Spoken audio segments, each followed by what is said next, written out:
Então, pessoal, nessa aula a gente tem que entender também o porquê o eleitor não vota em você.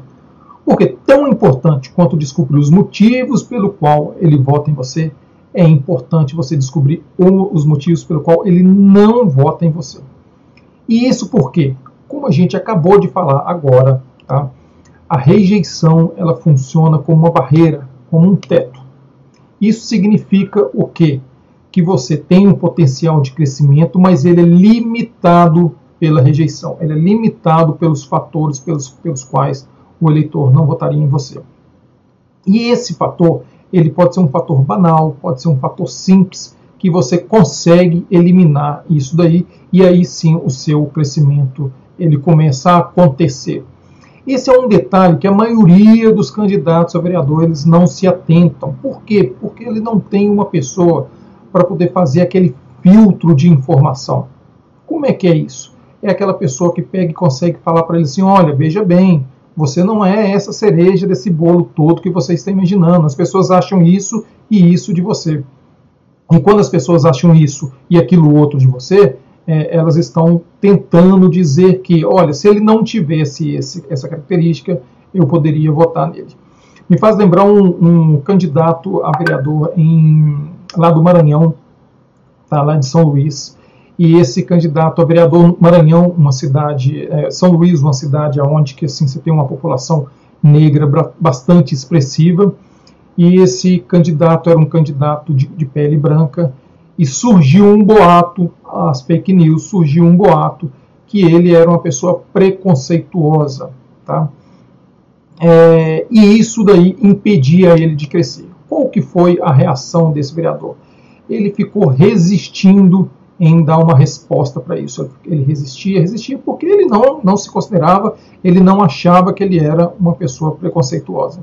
Mas o boato começou a crescer, e de repente esse boato se tornou a barreira de crescimento dele. Até o dia em que a gente teve que fazer um trabalho mostrando principalmente o que? A pessoa que tinha cuidado dele ao longo da vida inteira dele era uma pessoa de pele negra.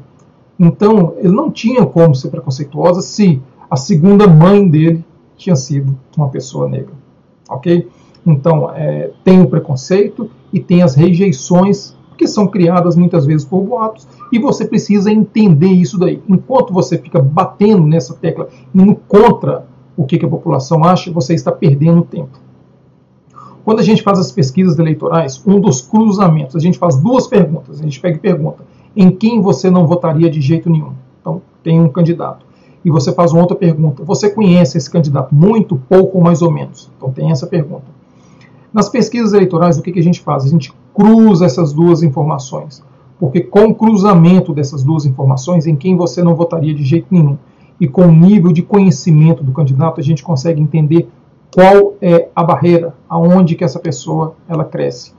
Porque o que vai acontecer? Se a pessoa é pouco conhecida, tá, e ela já tem uma rejeição alta, a tendência é que ela não cresça.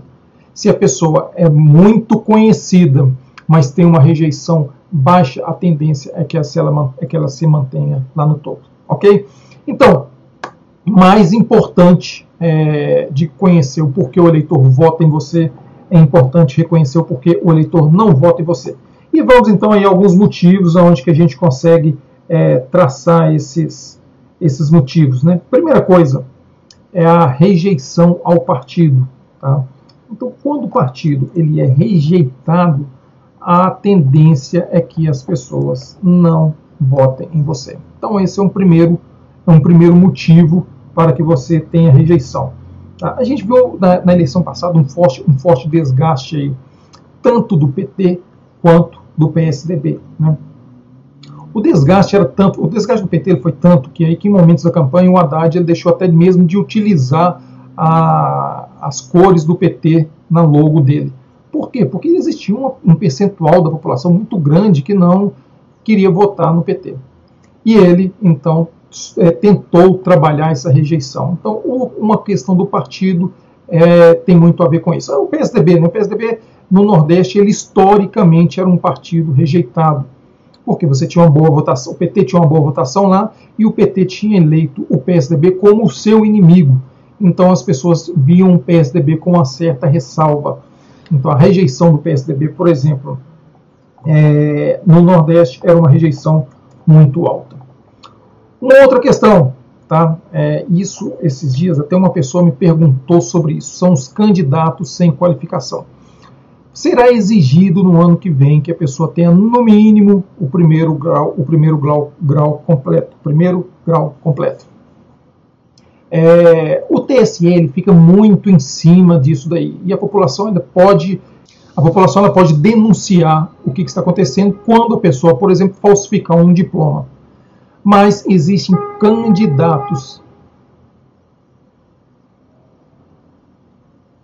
Mas os candidatos sem qualificação, eles são sim rejeitados, e eles tendem a ser rejeitados cada vez mais. Tá? A gente tem um caso aí típico que foi, por exemplo, Tiririca. Tá? O Tiririca, o que era a questão dele? Era uma pessoa muito conhecida, no momento onde que a população não fazia muita diferença se você tivesse um deputado muito qualificado ou não qualificado, porque o país estava andando, as pessoas tinham a sensação de que o país estava bem administrado, e quando você tem a sensação de que o país está bem administrado, pode acontecer de você da população não fazer diferenciação entre ser qualificado ou não. Mas isso é um caso atípico, tá? É um caso que ele foi, a gente não consegue reconhecer outros casos de um Tiririca aí. Então, um candidato sem qualificação é um dos motivos para que você seja rejeitado. Outra questão é o desconhecimento. A gente falou lá na primeira aula que existem 4 pilares aí para você se tornar candidato, e um dos pilares é exatamente o conhecimento, ou seja, se você é desconhecido, o eleitor também ele pode não votar em você. E a gente tem um outro pilar, que é o seguinte, é o preconceito. Meus amigos, isso existe e a gente não tem como fugir disso. Isso existe e o eleitor e o candidato ele tem que saber conviver com o preconceito. Tá? Obviamente, qual que é o nosso desejo aqui? O preconceito não fosse colocado ali na receita que o eleitor tem para poder votar ou não votar em um candidato. Mas não tem como a gente fechar o olho que nós somos seres de preconceito e que o eleitor coloca isso sim na ponderação ali sobre o votar ou não votar. Eu lembro de uma ocasião, eu estava com uma pessoa que eu admiro muito, que foi ótimo, né, ter trabalhado com ele, eu trabalhei muito tempo com ele, o Chico Santa Rita. E o Chico, a gente estava apresentando um resultado para uma mulher, ela tinha uma imagem muito de defensoras das minorias, defensora das mulheres, defensora dos grupos LGBTs, e ela tinha uma atuação muito forte nessa área. Ela era candidata a prefeita de uma capital. Tá?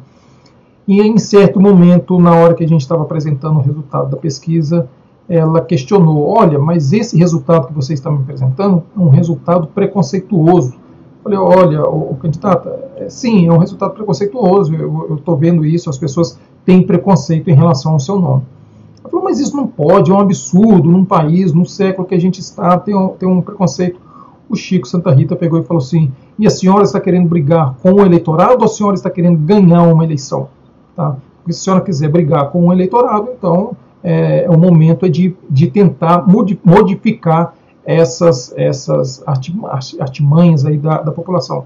Mas, se você quiser ganhar uma eleição, aceite que eles têm um preconceito contra a senhora, aceite que eles têm um preconceito contra o trabalho que a senhora está realizando, porque é mais fácil de trabalhar quando a gente aceita esse preconceito. Então, entenda, candidato, por que o eleitor não está votando em você. Entenda e aceite. Quando você aceita isso daí, quando você entende isso aí, o seu crescimento ele passa a ser mais acelerado.